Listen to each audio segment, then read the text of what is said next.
As I got hands-on time with Renegades, I couldn't believe just how good the new heat vent system is for new weapons. Honestly, it just feels like the future. So I want to break down how it works, all the little things that it does. It felt intuitive, it was fun, and there's a ton of small details that really elevate the experience. And again, I played an early build. Things are subject to change, but this right here is some good stuff. A whole new suite of weapons has this system. Multiple types of weapons, archetypes, all with different flavors, but overall, there's two different intrinsic traits for heat weapons: dynamic heat and balanced heat. And after I go over them, I'm going to show you just how completely different they are in practice and what they can do in your engagements. Let's first start with the weapon Conspiracy Honed, and this sniper rifle is going to be featured in a full video very soon. It's a 140 RPM stasis sniper, and I loved using this thing. And this one is a dynamic heat weapon, as it's intrinsic. With this trait, it has higher base damage, and normally these 140 RPM sniper rifles have 55 impact. This one, since it has this dynamic heat trait, has 58 impact, so right away you get a little bit more damage with it. It has high heat generated, which means you need to be aware of managing the heat. You press reload to vent the heat from the weapon, and if you let it overheat, it forces a sustained vent, an automatic vent. It'll make you cool it down. But the cool thing is, the last part of the trait, the weapon also cools down more rapidly between shots.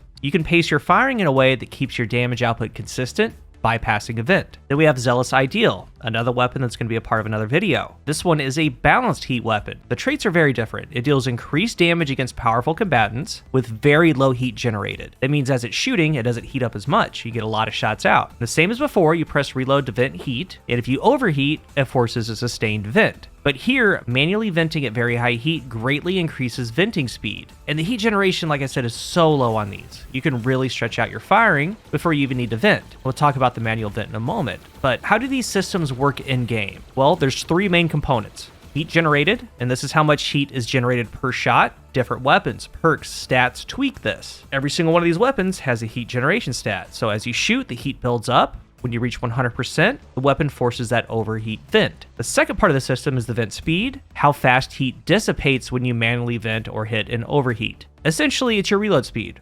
Kinda. It's intertwined with heat management. You vent, the heat drops back down to 0, you start over, keep going. And the third thing is the cooling efficiency, its own stat. This is how fast the weapon passively cools down when you're not firing or venting it. So say you start shooting, you stop, pause to reposition, or even stow the weapon. When this happens, cooling efficiency kicks in. Some weapons have extremely high cooling efficiency, so pretty much you could stow them, swap to another weapon, then come back to them, and they're fully cooled down. Almost like a built-in auto-loading holster, but it's real time.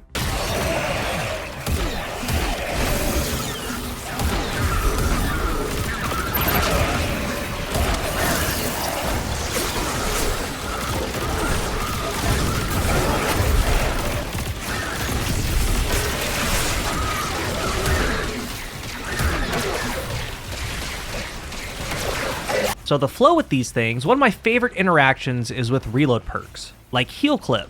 Take this Zealous Ideal. Low heat generation means you can put out a ton of shots. This roll is Heal Clip Incandescent, and we've seen this combo a ton, but what's nice about it here, on this particular weapon, is that when you vent, it can just be a split second. You have low heat, just a constant bullet stream, and after a final blow, you briefly vent it, and go right back. So that counts as the reload, you get Cure 2 from Heal Clip, and immediately return to the fight. It feels really fluid.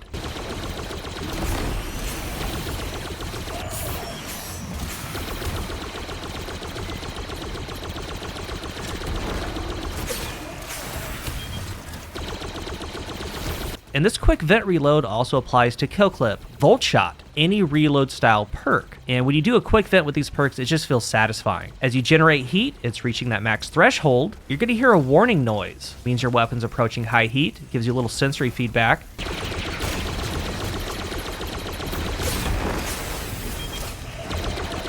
And with the balanced heat weapons, if you manually vent at high heat, it's like 93, 94% and above. Right after it makes the audible cue, you vent in that time, you get the perfect vent notification. And then the heat drops all the way back down to 0 fast. And I'm pretty sure that this is a scaler like Outlaw. And it might just be Outlaw, but in vent heat form, just built right in if you do it right with the perfect vent. The balanced heat weapons appear to shine in sustained engagements. You can shoot a ton before venting, When you do need a vent, you can time it right for optimized reload or vent cooldown. Those reload perks are enhanced by something like this, and you just got to keep shooting, vent strategically, just maintain constant pressure. It felt great. With dynamic heat weapons, on the other hand, it felt like it was more about pacing. We'll take the sniper rifle. Higher damage per shot, but it generates more heat. Thankfully, it cools down faster between shots, so with careful timing, you can fire this thing over and over. Shoot, let the weapon cool down slightly, keep shooting, and just keep going without hitting a forced overheat. It's a rhythm, a flow. And there's also new perks designed around these new weapons. It opens up a little bit more ways to mess with the system.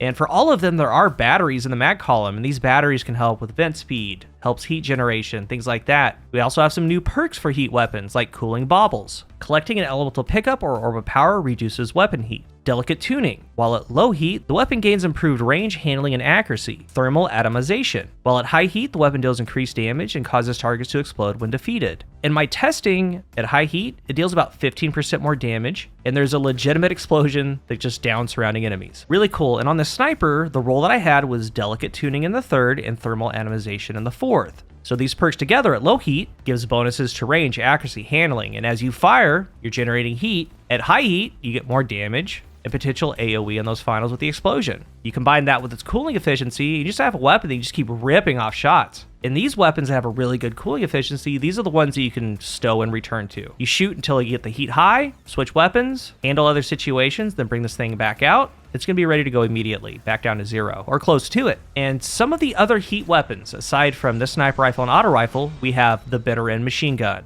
a balanced heat weapon. And sorry for the bad photo, this is a 900 RPM machine gun, and if it looks familiar, tell me what you think it is. Compact Defender, a dynamic heat 360 RPM void sidearm, all or nothing pulse rifle, strand 540 RPM, dynamic heat weapon, the heirloom exotic combat bow. Secretly, it's a balanced heat weapon. More on this in another video. A modified B7 pistol. This is a stasis 180 RPM dynamic heat weapon. So again, these dynamic heat weapons, it's a little bit more impact, a little bit more damage than a regular 180, or whatever the archetype is. These have great cooldown. The Voltaic Shade Scout Rifle, an ARC 260 RPM balanced heat weapon. Uncivil Discourse, a dynamic heat weapon. It's a blaster hand cannon, ARC, it's awesome. The M17 Fast Talker, a stasis 900 RPM balanced heat weapon. The High Tyrant, a void balanced heat weapon, 540 RPM. That's 11 weapons with this heat system, and they all feel different. They all do different things. So in total, I think there's about 27-ish, maybe more, a little bit more weapons in Renegades. There's a lot of them. Some new, some reprised, some new stuff like this heat system. There's a whole lot of new stuff. And wouldn't you know it, for about 24 or 25 of these weapons, I have all the perks and some gameplay for most of them. So I plan to get through them, batch them out. Like in the next video, we're going to come back to these two weapons talked about today, Conspiracy Honed and Zealous Ideal, because these two are actually dungeon weapons. There are 6 total, and there's also a dungeon armor set. I got the perks and gameplay for all of them. And by far, the dungeon weapons were my favorite legendary used in the hands-on time with Renegades, especially 2 of them. We also have the trait that they have. There's some cool perk combos with it, and perk combos that you can get, just super cool, super good. That's going to be the next video. So if you're new here, remember to hit the subscribe button. And if you are subscribed, thank you so much for your support. Let's talk about the heat vent system down below. What are your thoughts on it? And thank you so much for watching, spending a little bit of your day with me. And until the next one, I am Cool Guy.